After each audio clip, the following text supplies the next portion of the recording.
O Concello de Lousame seguirá apostando polo deporte e pola mellora das instalacións deportivas. Desenvolveranse actuacións no exterior do pabillón municipal que se sumarán ás xa feitas no interior. Este 2023 traerá novos proxectos a Lousame e varios deles estarán destinados ás instalacións deportivas da localidade. A alcaldesa do municipio, Teresa Villaverde, reafirma así a aposta do goberno local pola práctica do deporte en Lousame. Temos previsto seguir con actuacións no polideportivo, ora no exterior, porque no interior se fixeron, xa supoño que xa coñece a todo o mundo, pois, reformas con aillamento, sonoridade, portas intermedias, porque sempre era un lugar pois, non moi acolledor, frío.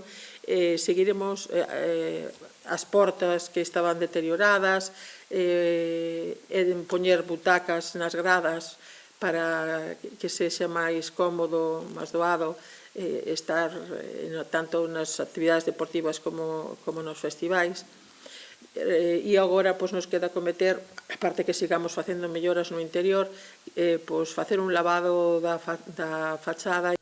E pintado seguindo a normativa urbanística. Outra instalación na que tamén se actuou foi o centro educativo, no que se realizaron varias melloras. Fixemos un esforzo moi grande desde o Concello, desde cambiar todas as luminarias para aforro enerxético, que a factura da luz, inda que o precio absorba o aforro que tiñamos, estemos bastante preocupados polo que temos que acometer cada mes, que é unha barbaridade, e que nos impediu facer outro tipo de actuacións, porque se levou moito máis do orzamentado, uns 10.000 euros cada mes, máis do orzamentado, que é unha barbaridade. Son máis de 100.000 euros que se foron a maiores do que xa se iba. Villaverde destaca que a atención ás persoas é algo fundamental e que seguirán facendo en beneficio dos veciños máis vulnerables do municipio. E vámoslo a seguir prestando.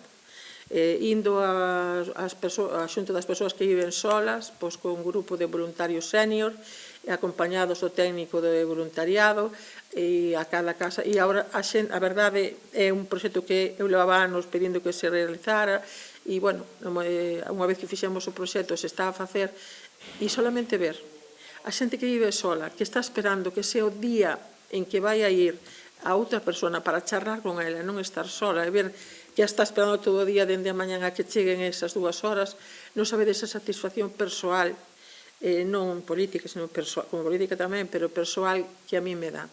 Que fai un chamamento a todos os lousamiáns a que se sumen a esta iniciativa.